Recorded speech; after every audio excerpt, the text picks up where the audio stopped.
Living life, everyday, late at night, not okay.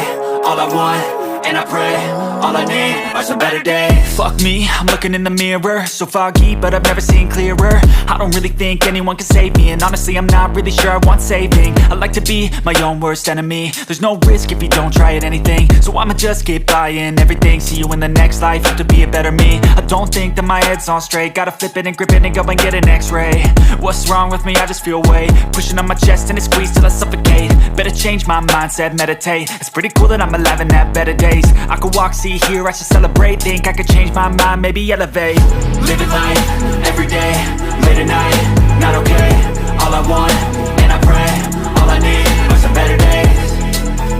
Yeah, all I need are some better days. Cause all I want, and I pray, I believe in the better days. I'm kinda stuck between a rock and a hard place. Do I work hard, or live in